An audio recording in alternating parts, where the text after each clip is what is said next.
मित्रों, इस सृष्टि में जिस किसी ने भी जन्म लिया है उसकी मृत्यु एक न एक दिन तो होती ही है। ये एक कठोर सत्य है, इसे चाहकर भी कोई झुठला नहीं सकता। हालांकि मृत्यु के बाद दोबारा जन्म होना भी तय माना जाता है। जैसे दिन के बाद रात होती है और रात के बाद दिन होता है, उसी तरह गरुड़ पुराण के अनुसार हर चीज दोबारा जन्म लेती है। कहने का अर्थ है कि जिस व्यक्ति का जन्म होता है उसकी मृत्यु के बाद उसका पुनर्जन्म अवश्य होता है। गरुड़ पुराण में यह भी बताया गया है कि मृत्यु के बाद किसी भी जीव को दोबारा किस योनि में जन्म मिलेगा, यह उसके पुनर्जन्म के कर्मों के आधार पर तय किया जाता है। लेकिन मित्रों, क्या आप जानते हैं ऐसे कौन से कर्म हैं जिसे करने के बाद अगला जन्म भी मनुष्य का मिल सकता है? अगर नहीं जानते तो आप हमारे इस वीडियो के अंत तक ज़रूर बने रहिएगा, क्योंकि आज हम आपको गरुड़ पुराण के अनुसार बताने वाले हैं कि कौन से कर्म करने से दोबारा मनुष्य योनि मिलती है। मित्रों, गरुड़ पुराण में बताया गया है कि कर्म अच्छे हो या बुरे, हर एक कर्म का फल इस संसार में रहने वाले प्रत्येक जीव को मिलना तय है। मनुष्य का अधिकार केवल कर्म करना है, फल देने का अधिकार परमात्मा के हाथ में ही है।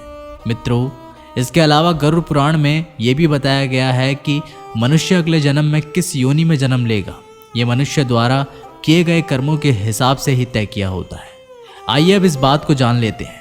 मित्रों, सर्वप्रथम हम आपको ये बता दें कि इस जन्म में मनुष्य योनि मिली है तो आपका अगला जन्म भी मनुष्य योनि में होगा, ये तय नहीं है। गरुड़ पुराण के अनुसार जो अपने जीवन में अच्छे कर्म करते हैं, सिर्फ उन्हें ही मनुष्य जीवन की प्राप्ति होती है। यही नहीं, कुछ मनुष्य ऐसे भी होते हैं जो अपने कर्मों के कारण 84 लाख योनियों से भटकते रहते हैं और फिर अंत में उनका जन्म एक मनुष्य की योनि में होता है। मित्रों, कर्म 3 प्रकार के होते हैं: संचित कर्म, प्रारब्ध कर्म, क्रियामाण कर्म। संचित कर्म अपने पूर्व जन्म में किए गए कर्मों का जो ढेर सारे वह संचित कर्म है। प्रारब्ध कर्म उन्हीं संचित कर्मों के आधार पर आपको जो शरीर प्राप्त होता है और पूर्व जन्म के कर्मों में जिन कर्मों का फल इन जन्मों में भोगना पड़ता है, वह प्रारब्ध कर्म कहे जाते हैं। क्रियामाण कर्म किसी भी व्यक्ति द्वारा वर्तमान जीवन में किया जा रहा है कर्म ही क्रियामाण कर्म कहलाता है। आपके कर्मों के बड़ी संख्या में से जरा सी कर्मों को लेकर आपको ये शरीर मिलता है। बाकी आपके संचित कर्म संस्कार के रूप में पड़े हैं। सभी के कर्म के अनुसार जो संचित और प्रारब्ध कर्म है, उनसे अगले जन्म का निर्माण होता है।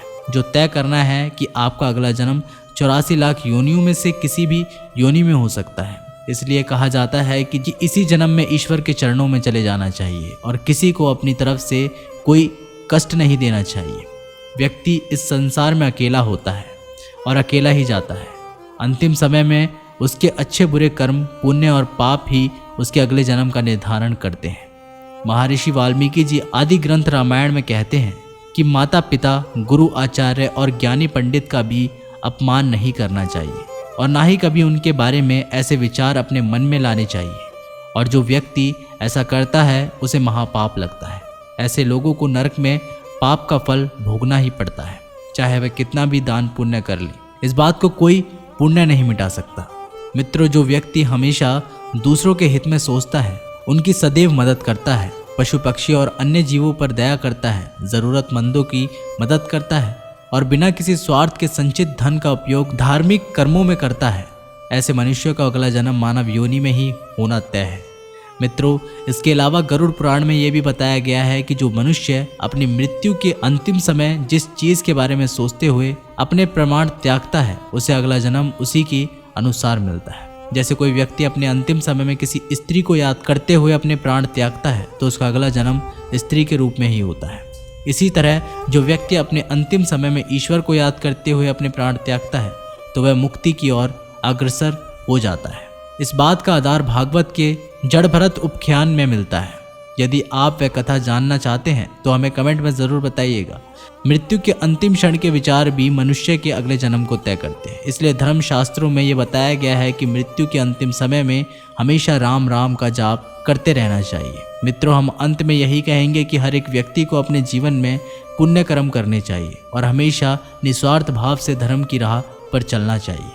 इसी के साथ आज की इस वीडियो को हम ख़त्म करते हैं। आपको हमारी जानकारी कैसी लगी हमें कमेंट बॉक्स में ज़रूर बताइएगा और दोस्तों साथ ही साथ इस वीडियो को शेयर ज़रूर करिएगा। क्योंकि खुशियाँ और ज्ञान बांटने से ही बढ़ता है। फिर मिलते हैं किसी एक नई वीडियो के साथ, तब तक के लिए नमस्कार, धन्यवाद।